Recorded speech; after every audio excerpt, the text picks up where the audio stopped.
It's good. Yeah, it's good. We're there. We're enthusiastic about our first episode. I'm totally enthusiastic about our first opportunity to give some elevated intel to the What a cannabis great community. name. What a I great name, Jodi James. Whoever came up with it, Cynthia, was just brilliant. I'm going to No, give some credit to ChatGPT. But for those who are us. listening, the elevated intel, which is insightful cannabis coverage from seed to science.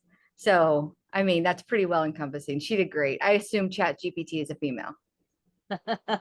Well, always multitasking, right? Always Quick, takes brilliant. direction well. Yep. That's exactly why you Witty. think it's female. Yeah. Witty, God And the bless. stuff I ask her to do is something I would never ask a guy to do. Like make me a drawing of two mermaids. So There I you go. think I think she is. So I'm excited to be here today, co-hosting with the OG Jodi James, and updating everybody in Florida and whoever else wants to be tuning in on Fridays at 4:20 about information that they probably want to know, short, quick, down, dirty, just the good stuff, right? A little classy and a little grassy. Just Yeah. just a little bit, a little for everyone. So your caffeine and green in the afternoon. For those who are in Florida, the topics we're going to cover today are hemp regulations that were implemented on the June 16th, SB 2514, and how you don't need to stay clenched. And then a couple of updates on the federal insight from industry experts that we know well, like Kim Rivers and Weldon Angelos. So let's talk about SB 2514 and why everyone needs to step off the ledge. Yeah, and well, or you never should have you should have always been on the edge. Maybe not Yeah. the ledge. Because technically this is a really complicated program. And if you are becoming a patient under the Florida program, it is I just published a blog this week. It's not a get out of jail free card. There are a lot of rules and regulations. It is simply an exemption from 893, and it's Mm-hmm. only an exemption from 893 if you're following all the minutia of the rules. 893 is a Florida statute, and that's kind of where all Florida crime, cannabis crime comes from. So So what was so excitable about this when it came out that got everyone so up in arms and like charged and posting this stuff online? Why was everyone freaking out about this, and do they need to freak out? well, probably don't need to freak out. There was a lot of misinformation, first and foremost, about who was going to lose their card and how you would lose your card. This is not something that is retroactive. If you Oh, have a thank God. conviction from 10 years ago, you don't need to worry about it. This is not your problem. What the language that we were looking at in June, early in June, said was that if you were arrested, accused, for Mhm. any violation of the That's right. Controlled Substance Act, that 893, that they were going to revoke your card. So that And was in there since the beginning of the program. since it, no, the beginning of the program, from the beginning of the program, 2017, it Uh-huh. said that if you violated 893, and it still says if you violate 893, we're going to suspend your card until the disposition. Right. Said that from the very beginning.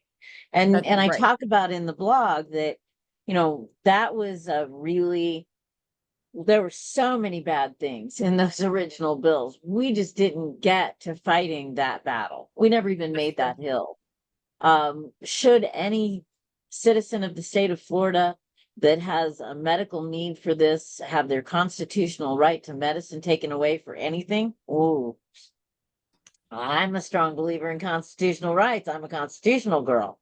You So are. You really that are. I really am. So that's a tough sell for me at all. But that was in the original piece. What wasn't in the original piece was that automatically revoking it. Right. Remember from the very beginning, they were going to suspend it. They're going to suspend it until we figure out what they're doing with you. And then we'll make a determination whether you keep your card or not. Right. This new language from 2025, remember that was the 2017 language from 2025. And we asked people to call and say, this is medical discrimination. Don't take away our constitutional rights. Because what they wanted to do is, for example, one of our doctor's offices reported that someone got arrested for DUI, Okay. alcohol related DUI. There was paraphernalia in the car.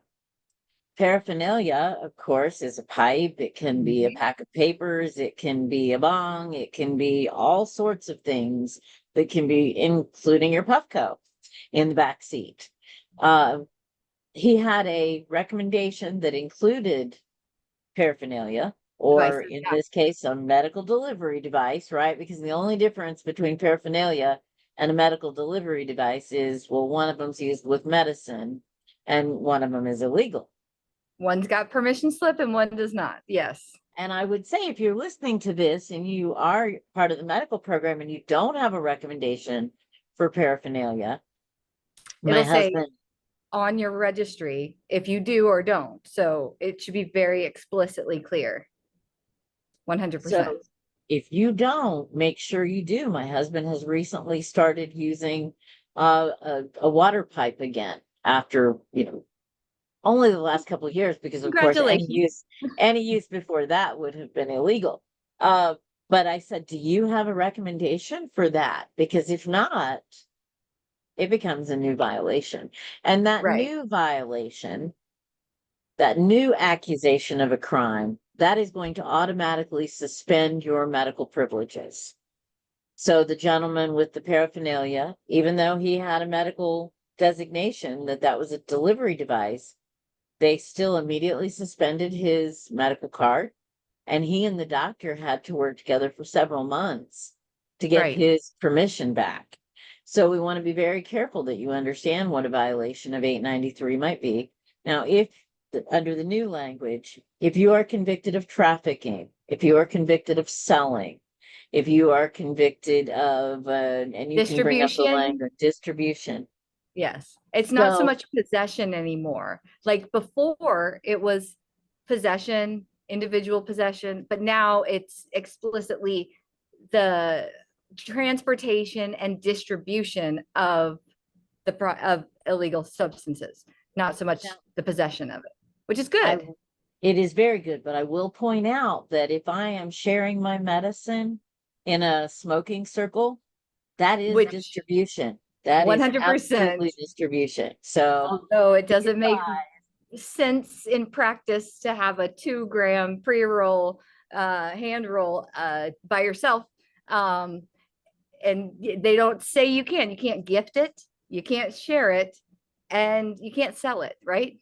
That's right. Just to clarify. So in the Florida Cannabis Action Network office in Brevard County, there at the corner of Ugali and US 1, we have a sign that says medical marijuana, puff, don't pass. It's the law.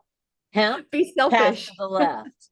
Hemp, pass to the left. So, but those are the kinds of laws. But, if we really want medical parity, and that is what we say that we want. Right. When I go to take my medicine, my blood pressure pill, I don't typically say, anybody want one? Do you want one? Anyone? Yeah. Anyone down for this one? Blood pressure medicine? You don't shake your bottle at the restaurant and say, is anyone having tonight? Yeah.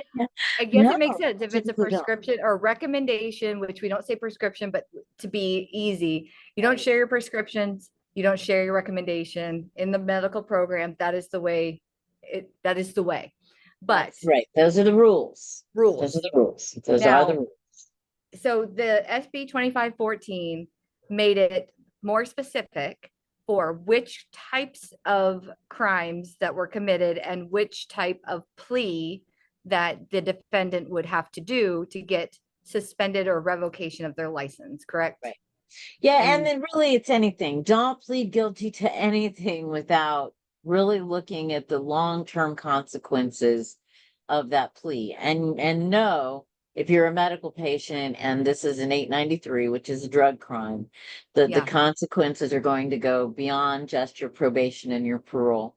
So I'm I know that if this is happening to you, that there are attorneys that are ready to get on board with this. Because again, should you lose access to a life-giving Medical, life, right. it's my medicine. And certainly I haven't looked at if I have problems with OxyContin, if I get a DUI for alcohol, do I lose my access to OxyContin? I I I can't don't imagine know. that. I can't, but I mean, I doubt But if that it I even plead comes up. guilty to a drug crime, are they going to take away any other medication that maybe is scheduled? No, they wouldn't. You If I would even go think, to jail, they still dispense your medication. So well, some form of it, yeah. and whenever someone says that their medical marijuana card is a get out of jail free card, technically it could be if you're actually following the law. If you break the law, it's not going to protect you. It's not like it gives you a pass to break the law and then protect you from jail. It's you don't go to jail for participating in using your medicine, which is illegal federally. You get a hall pass because you're if you use it the right way. Now, if you don't, we can't help you. Okay, an attorney could help you, but best advice I can give you, don't say anything. I do not recall. I need my attorney. Keep your mouth shut. Most of people in jail are only there because they can't keep their mouth shut. So, Right. And we've got some great resources. Florida Cannabis Action Network has some absolutely. great resources on YouTube on ways to handle yourself. You know, one of the things I think we've kind of been lulled into Yeah. this idea that marijuana is everywhere and it's always going to be everywhere, and the cat's out of the bag or the genie's out of the bottle. We almost flaunt Um, it a little bit, don't we? well, I certainly have 25 years, but that's because I'm me. But yes, I saw something, 25 years ago, you were a mile from the concert venue smoking a joint in the woods, going, boy, I hope the cops don't see us. And now you're like standing out by the car. It's a Um, lot of confidence that we got with the cards. We got a lot of personal confidence that we can pretty much do whatever we want because we have this card. But I totally understand what you're talking about. The well, and discreet discretion is not there anymore. which is part of the reason why people say they don't want full legalization, is because the smell will be everywhere. Now, I will tell you, I am in the Midwest right now. You might notice I'm in my RV. I'm sorry, I'm in the Northeast. Have no idea where I'm at these days. That's very different. It is. But I've now been in legal weed stores in Michigan and legal weed stores in New York and legal weed stores in Connecticut. So I am doing some market research while we are traveling around, and Just Michigan really is the Midwest. thank you. And I mean, if any, we need someone It's to not go very out bad. there and trailblaze and acquire this data. I did buy a strain of flower in Michigan when I was in Litchfield, that was called Meat Breath, and it was amazing. Okay, Yeah, interesting. mom and pop So, operation. It was great. and I was not impressed with the place I went in Michigan at all. Really. Uh, which kind of leads us into the segue. Yeah, the packaging was kind of blazing. Now I am from Florida, where there's nothing on the packaging, right? But just very, very busy packaging from one product to the next. There was not the same labeling. So Hmm. like warning labels and things like that were not consistent, and QR codes weren't consistent from in the same store, from package line to package line, because right, they're not vertically integrated. Right, They could right, buy from lots and lots of people. They were able to show me samples so you can smell samples, and that's different than what we're used to in Florida. And one of them right. smelled moldy to me. So I'm like, ooh, Geez. okay. Yeah, not Ooh. you. Yeah, Put your best face forward and let me smell the moldy stuff for sure. that's where I was. So not hugely impressed. I did find myself at a local franchise for one of our Florida folks here in Connecticut. So I'm like, wow, okay, there's a couple brands that I recognize. Right. And so that Well, was a little different. the continuity in the packaging, this does segue to the second topic that we were covering today about, don't you think it's funny that there are these other markets, close or far, regardless of adult use or medical specific, that have these requirements of transparency with COAs in cannabis, but not hemp. And now Florida is implementing, as of June 16th, hemp regulations that are more stringent than cannabis as far as labeling goes. It is fascinating. And how lawmakers are going to pull this all together to make this make sense. I'm supposed to be part of the people that are helping make this happen, but I just don't know how you ever get what is my lane. Ooh, When cannabis is cannabis is cannabis, and I that's a should stay soft in my spot. lane, right? Should stay in my lane.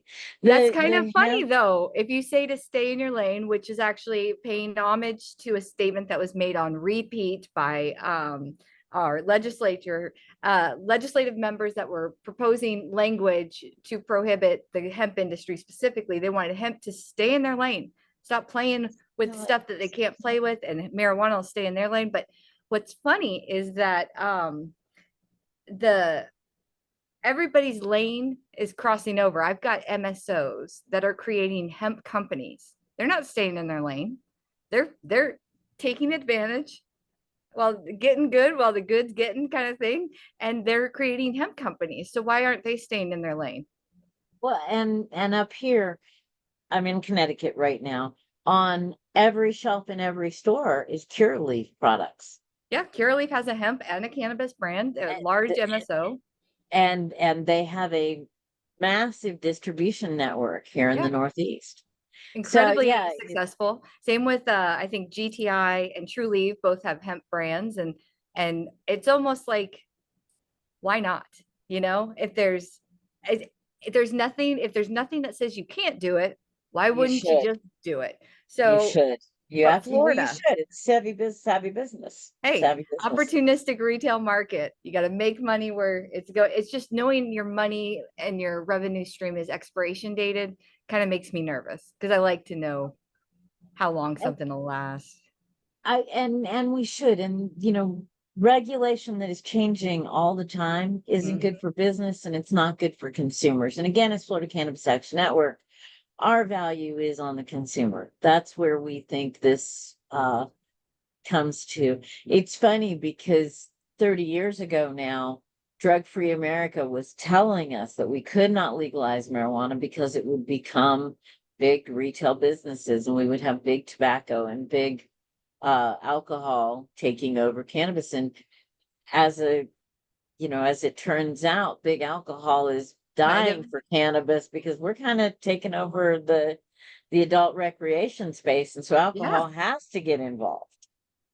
Yeah, I mean, they see, we've known That's, from that's legislative session that they have seen a very steep decline in underage drinking because of the availability of alternatives. I'm not going to say that anyone underage participate in anything else, but apparently they are, and they're not drinking as much. So you see people at Total Wine being represented in Tallahassee and yeah, ABC, one of which is based here in Florida. And so they're saying, let us have the intoxicating beverages, which didn't exactly, it didn't fly to have them specifically in the alcohol only stores, but they damn sure tried in you Tallahassee. did.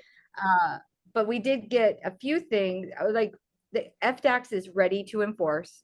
They're very aggressive. Wilton Simpson specifically is saying he is no nonsense. After June 16th, it went into effect back in March, but June 16th is the day, the the last day of any type of like allowances they are going to enforce.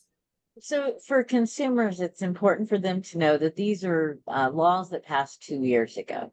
Right. So these are laws that passed in 2023, maybe even 2022 now, wasn't Yeah, I it? think it just kind of carried 2022. over. Yeah. But it takes a really long time to get through the rulemaking process. So some of the businesses will have already started changing Yeah. the packaging. But as a consumer, you need to know that a lot of the products that you have been counting on at your local stores will not be available possibly the next time you go in the store if you haven't been there in a minute. And these are like smoke shops, head shops, CBD stores, things like that. These are not medical marijuana dispensaries. We are talking about the hemp game Right. specifically. So Department of Ag, or FDAX as we call it, is ready to enforce very aggressively, going and looking for child resistant packaging, and also packaging that's not attractive to children. They specify cartoon characters and things that look like other things that don't have cannabis. So if it looks like it's a candy that you could buy that is not infused with cannabis, then it can't look like that on the hemp shelf. So you can see that in every other market all the time, even in the cannabis space, that something is really familiar to something that you, especially children, would be attracted to. So I'm to going to point prevent, out, uh-huh. I'd like to point out, if I can stop your train of thought for a second, uh, that's really causing a lot of issues for some of our better players in this space. CR World does a honey stick that has CBD in it. Well, that honey stick that's got CBD in it looks like a honey stick that doesn't have CBD in it. And these rules and regulations do cover the CBD market as well. So Is we're that honey concerned if stick affected? a honey stick would be affected. It is a product that contains cannabis. This particular bill does not uh, exempt CBD only products. And even though some of our good business partners like CR World do nothing, and Treadwell Farms do Oh nothing yeah. but high quality, low THC, under 0.3%, 100% compliant Yep. products, their products can't be in containers that look like other products. And again, a honey bear is a honey bear is a honey bear.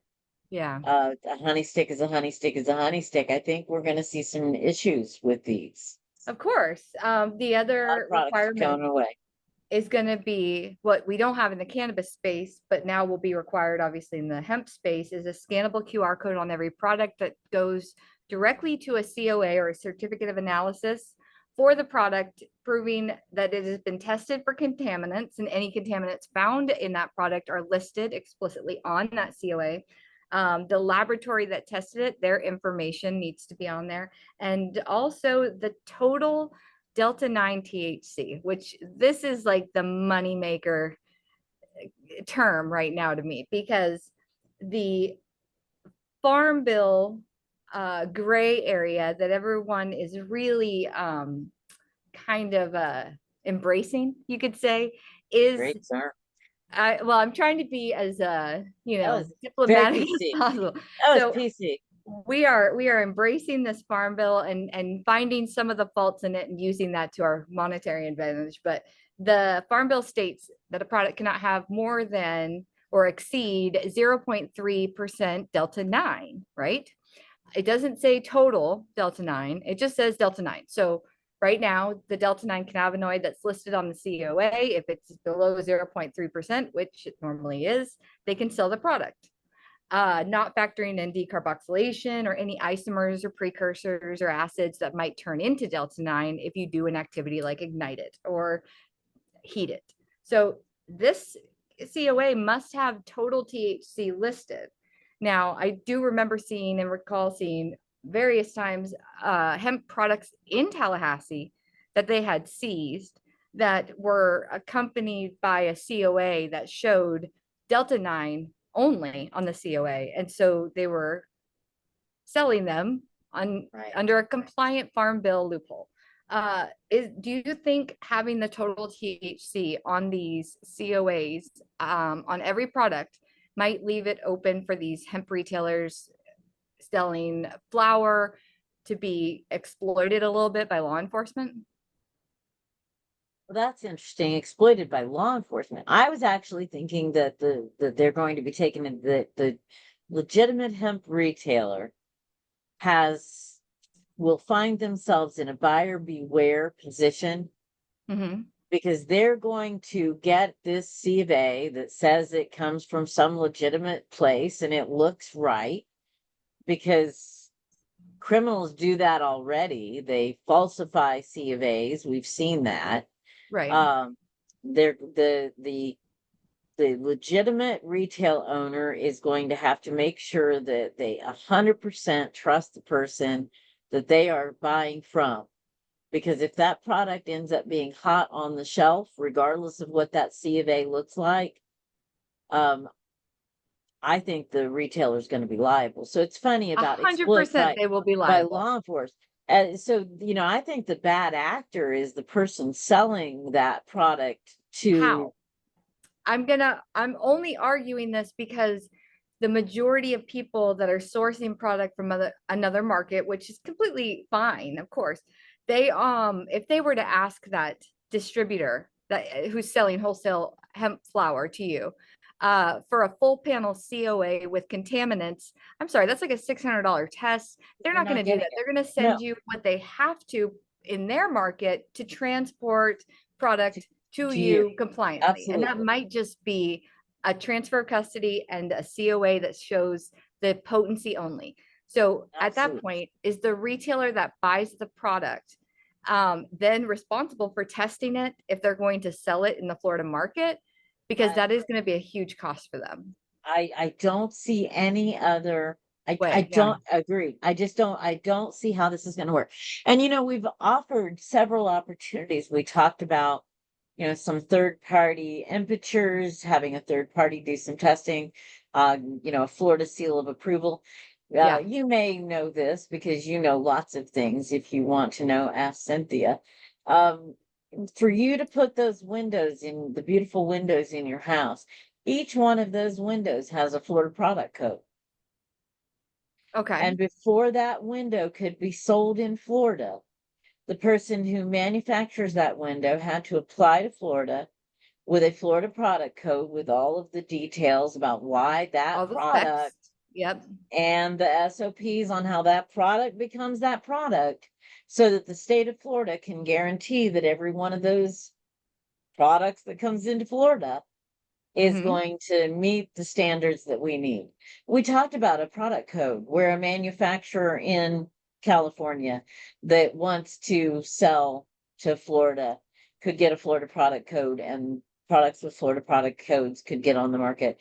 Uh, People want access to full spectrum cannabis products for Of course, wellness. People want access to beverages in a social setting that are going to be calorie free, right? yep. And that is the beauty Alternatives to alcohol, but all also day easy on your long. waistline. Yeah, I get it. That's all day long. So, we're not going to get rid of these products. What I think is going to happen is that a lot of retailers in the state of Florida are going to lose big. They're going to lose Yep. big. They're going to have products on the shelf that are not going to be compliant. Yeah. Because compliance is more than just this C of A. And I'm a And firm the believer in C of license, A's. right. It's a Firm lot more believer. than that. Firm believer. The color, the packaging, it's very arbitrary. What is attractive to children? Are we all not big kids? Mary Poppins and a spoonful of sugar and medicine and all that jazz. So So I think that's kind of arbitrary.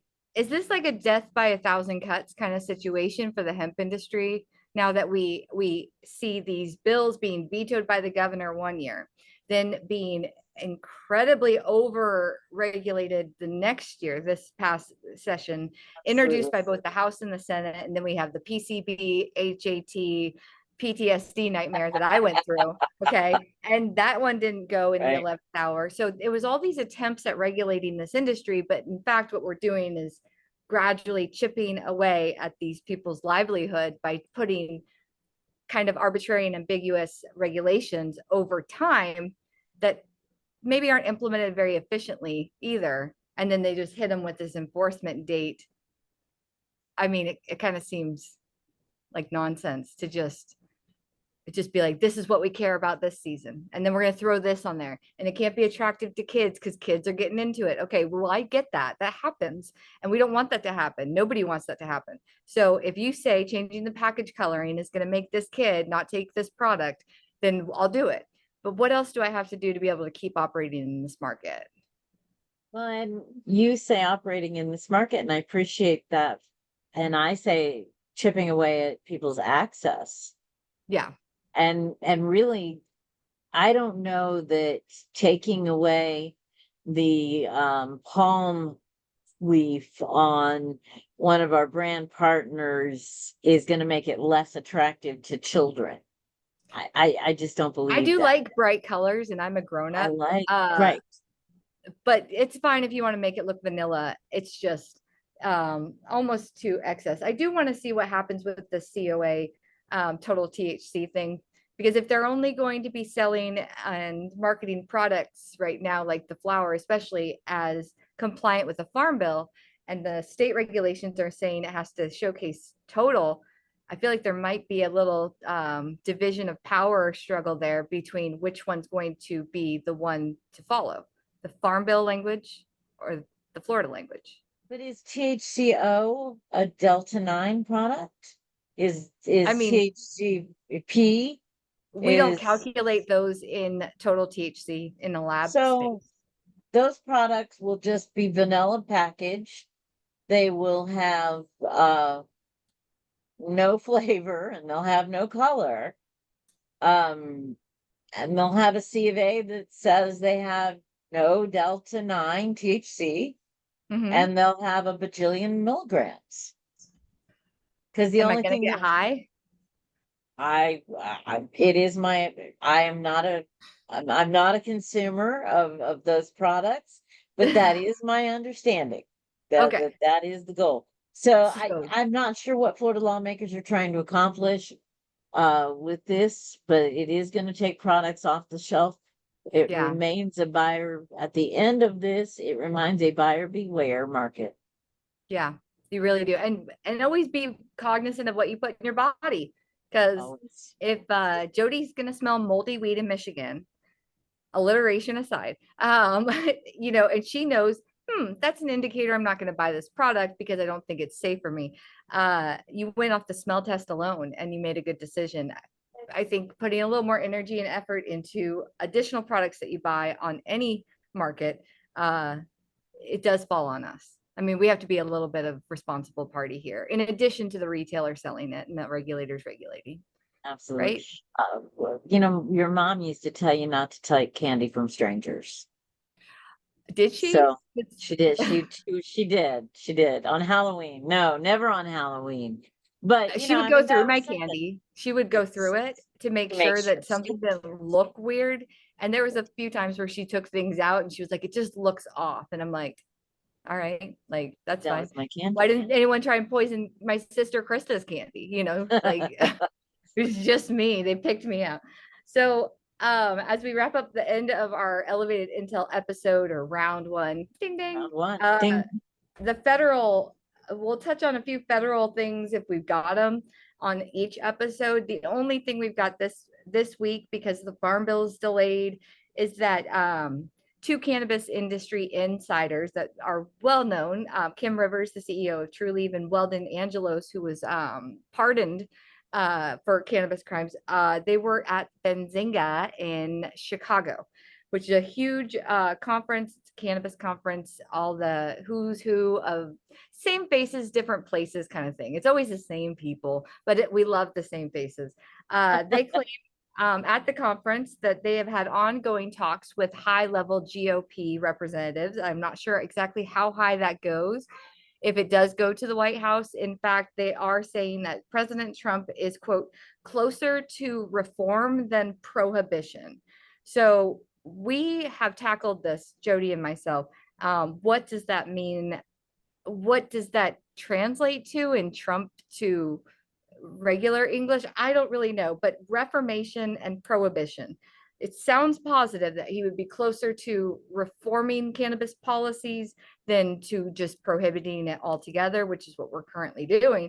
And they claim that they're hearing this from the horse's mouth, or at least very close to he who feeds the horse, I guess.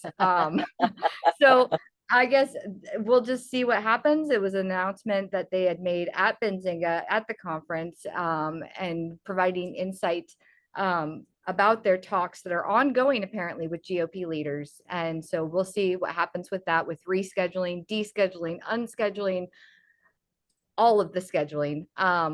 And I know that a lot of people are wondering what the new DEA director is going to do, who was appointed by Trump as well. So we will keep an eye on it. We will keep the finger on the pulse like we do from time to time with FLCAN.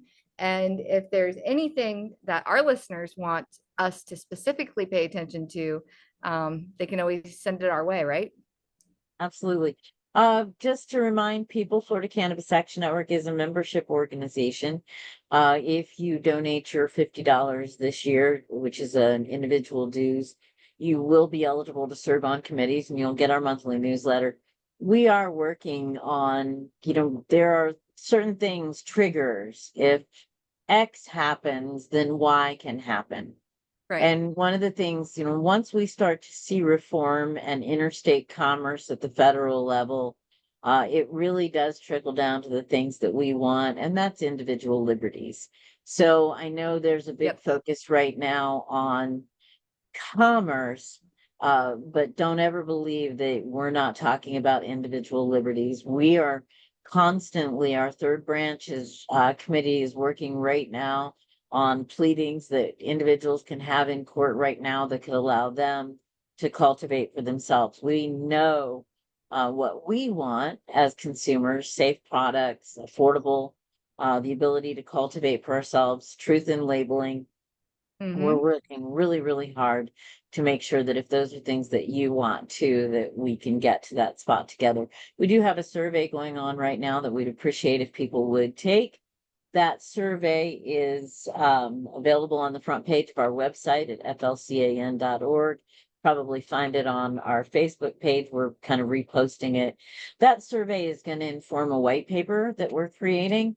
And the idea with the white paper is to really help lawmakers to understand the plight of the patient in this medical program so that we Mm-hmm. can get some better legislation next year. We don't want to always play defense. We really want lawmakers understand It's this. a lot. It's a It's a lot lot. to go out and have to explain and educate from, as if you're talking to a 3-year-old, because they don't, that's not their platform. We're not their constituents always. And then they take up the hemp or the cannabis space and they take up some sort of passion project and they think they know, but they don't know. And you have to go out there and pound the pavement, Jodi, for weeks in For weeks, Tallahassee and then try every and week. wash it off your flesh when you get home. It's hard, Thank but God for psychedelics. thank God for psychedelics, but not really because they're illegal. But yes. Well, Not I everywhere, not all the time. not a, yes, winky face. It's Friday. So if everyone could do us a solid, if you want more information about what's happening to the Florida market, federal level, any other market that we participate, you can join FLCAN. It's a small, tiny investment, and you get the inside information before everyone else. You don't have to find out about stuff on Facebook, which is That's right. great. You get the inside scoop. And if you could do us a solid by liking and sharing this video, we would greatly appreciate it, because the more exposure that we get, the more information we can provide the masses. So we appreciate your time, and I think we did pretty good for episode 1. What about you? Round one. Ding. Ding. Yeah. Oh my gosh, I got to get the app so I can start doing that every single episode. We'll talk to you next week at 4:20, right? 420.